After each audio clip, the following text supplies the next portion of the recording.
Warning: the SCP Foundation database is classified. Access by unauthorized personnel is strictly prohibited. Perpetrators will be tracked, located, and detained. Item Number: SCP-100. Object Class: Euclid. Special Containment Procedures: SCP-100 is to have 6 guards patrolling the interior of the perimeter's fencing, and 2 guards dedicated to the monitoring of the interior and exterior of both warehouses and the residential building, with rotations to occur every 3 hours. Any unauthorized personnel found within SCP-100 are to be detained for questioning prior to amnestic administration and release. 3 guards are to remain within the storefront of SCP-100, with rotations to occur every 8 hours.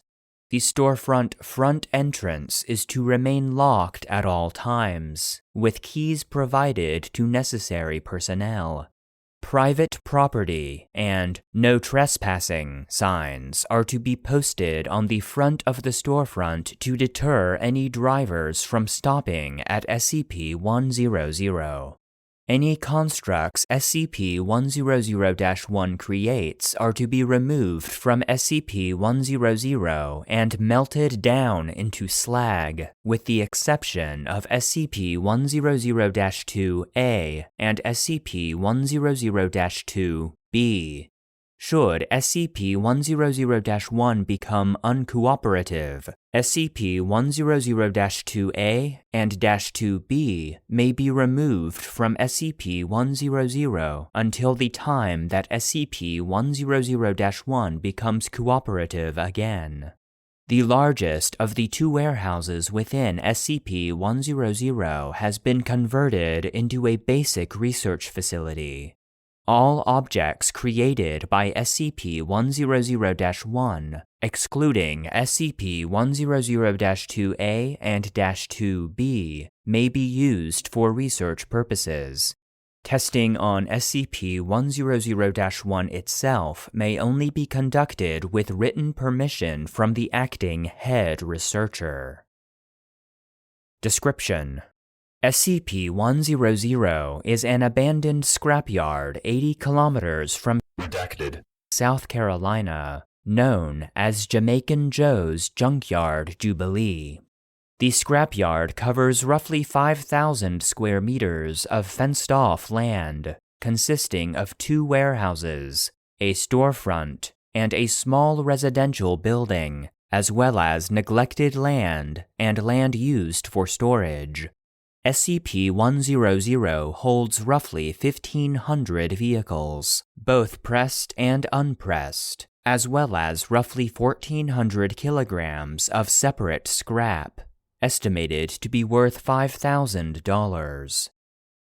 SCP-100's anomalous effect manifests through SCP-100-1 and its constructs, including SCP-100-2A and SCP-100-2B. Autonomy is lost when SCP-100-1 or one of its objects cross the fenced perimeter of SCP-100, remaining in this state until reintroduction.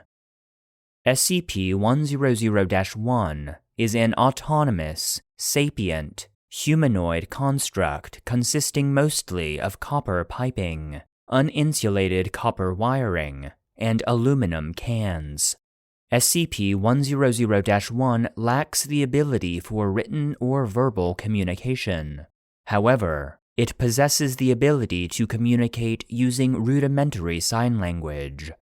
SCP-100-1 is largely uninterested in conversation outside of sales, and information gathered from it has been limited.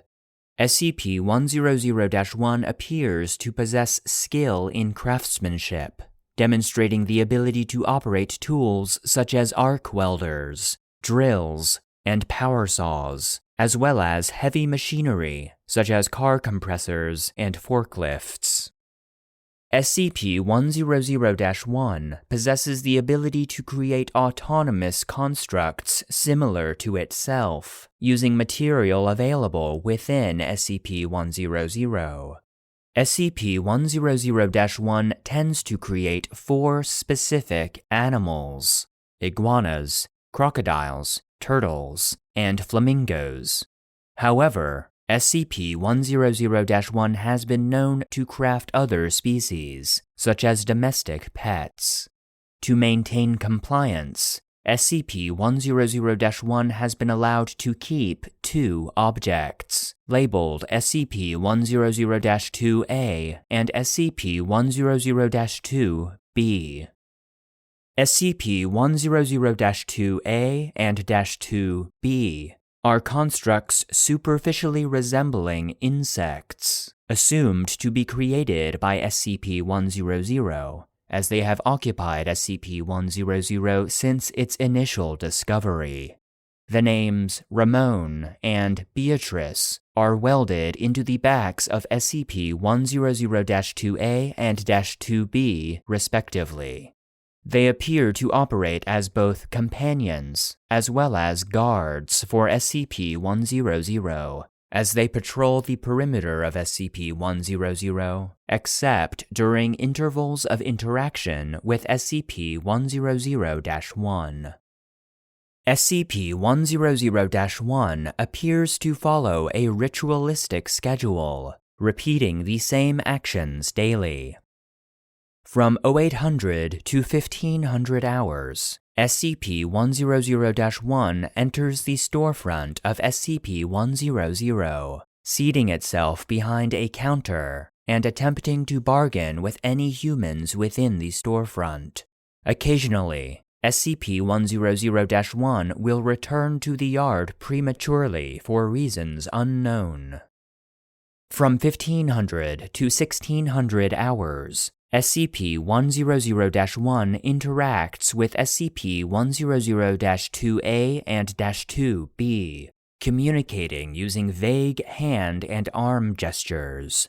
Interaction tends to consist of grooming, repair, and activities resembling fetch and hide-and-seek.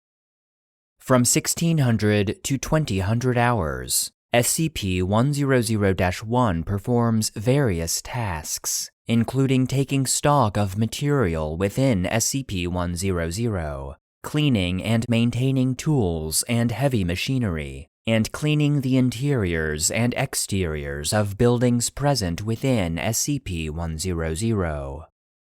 From 2000 to 000 hours, SCP-100-1 performs what is assumed to be leisurely acts, ranging from creating new constructs, interacting with SCP-100-2A and -2B, and patrolling SCP-100. From 000 to 0800 hours, SCP-100-1 enters the residential building, where it remains seated at a desk for the duration of this time. In the event that a human enters the storefront of SCP-100 during the interval of time SCP-100-1 is seated behind the counter, SCP-100-1 will attempt to bargain with them, using a variety of gestures to convey meaning.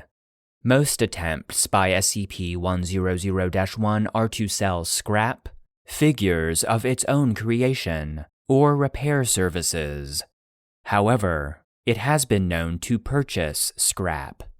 Despite SCP-100-1's inability to read, it possesses the ability to perform basic mathematics, as demonstrated by sales. Sales made by SCP-100-1 are typically met with some degree of unfairness.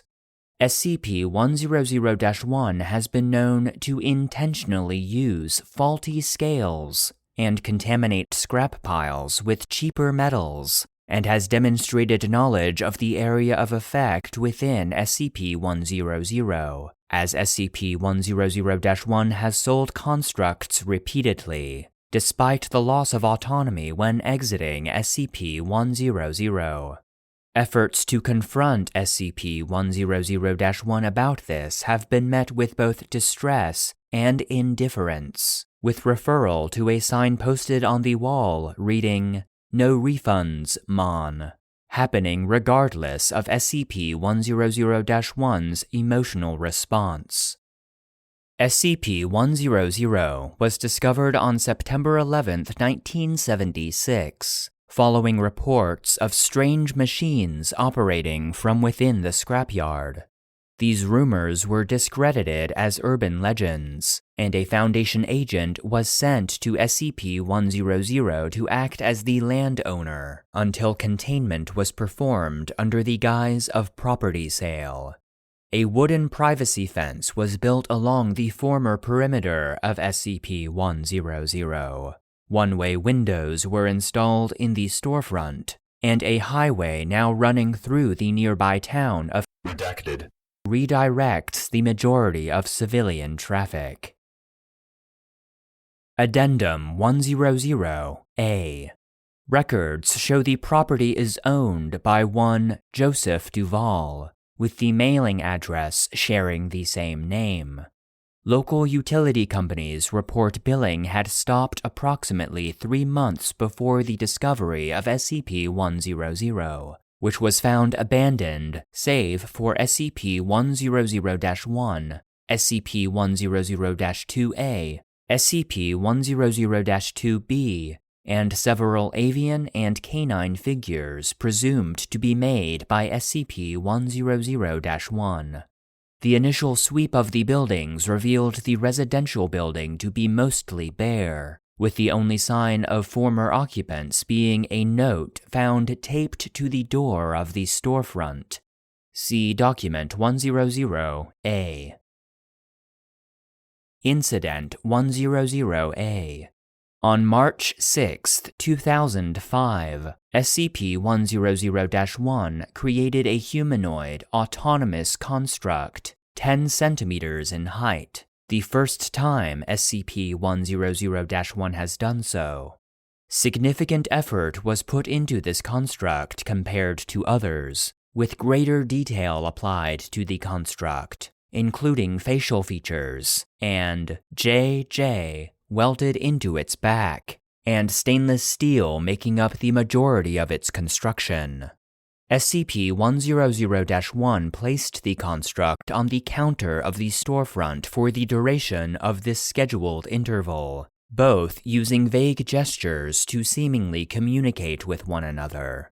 Following the confiscation of this construct, SCP-100-1 remained seated within the residential building of SCP-100 for a total of 10 days. Document 100-A. The following is a copy of the note recovered upon discovery of SCP-100. Out to lunch. Please see Assistant. J.